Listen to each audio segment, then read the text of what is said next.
That one. Well, we had a mission scheduled for Tripoli, and we were flying out of Aircrews, the one right there at the Suez Canal. And on that particular mission, which with the bomb load, we had to land up there in the desert and get refueled so we'd have enough fuel to get back to the base. And we landed with the bomb load.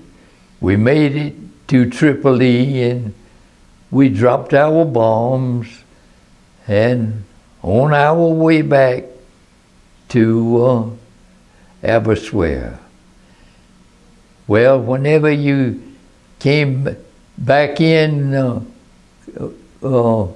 was a 10-mile corridor that you had to stay in. You didn't need the plane, you didn't get out of it, because to be sure that we had to stay in that 10-mile corridor. So on the way back, our navigator kind of lost it a little bit. And as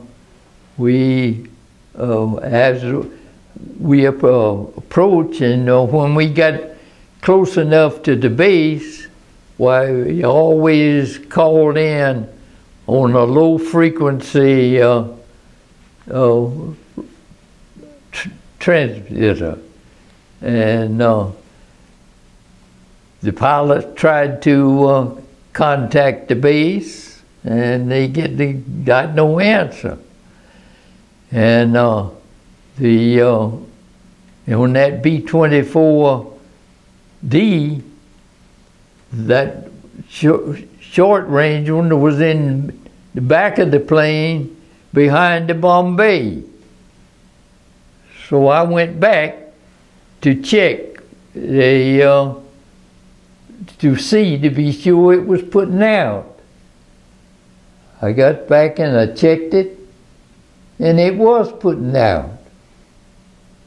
And before I could, by the time I got ready to go back up to the front, there was a loud explosion on the left side.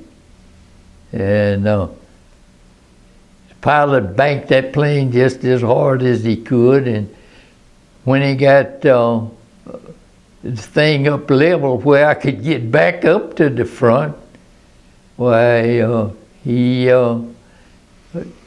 told me that we had run into the barrage balloon and switched the IFF to SOS.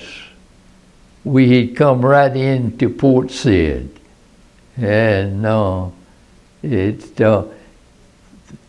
the British, knowing that it was a friendly aircraft on account of that IFF, they turned the searchlights on to show him.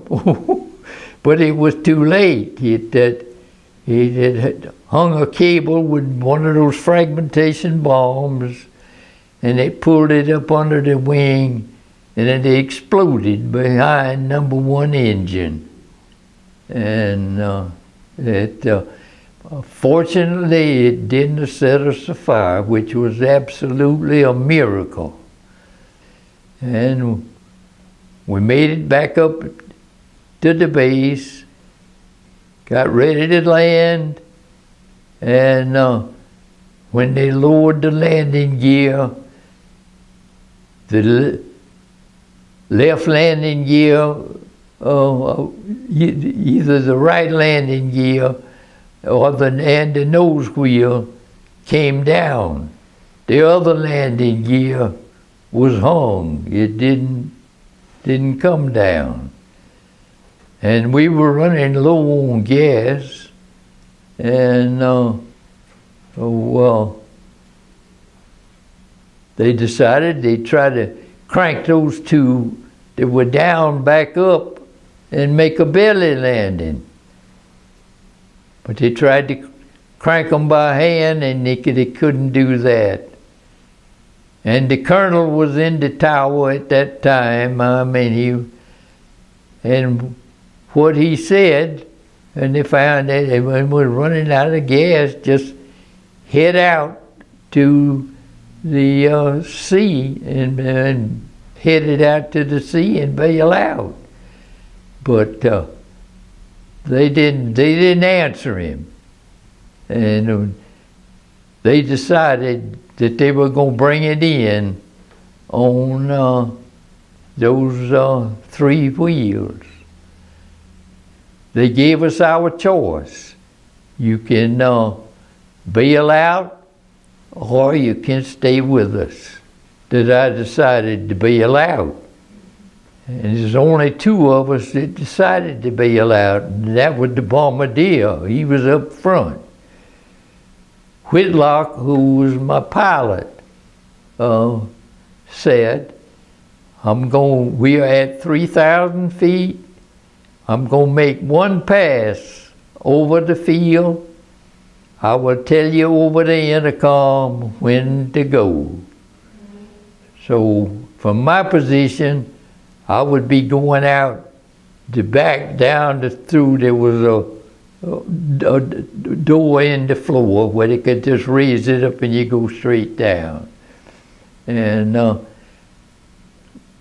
the other gunner that was back there, of course, he had he was the one listening to get the order when to go.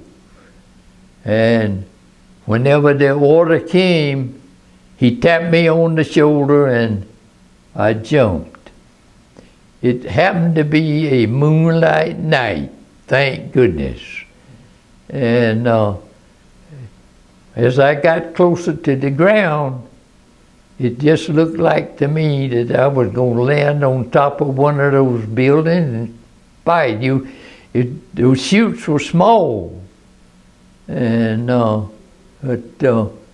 anyway, when I did hit the ground, there was a fence from the building that our beds were in, and then outside of that, there's a fence with barbed wire on top of it. I landed between that fence and the building where my bed was.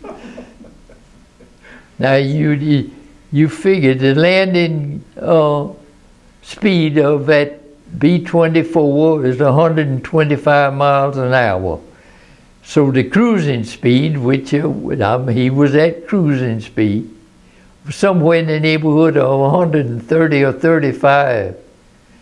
And for me to come out and land that close to my bed, just absolutely unbelievable. The navigator wasn't as lucky. He evidently didn't go whenever the order came. And then this all was happening about midnight. And they didn't find him until after daylight the next morning.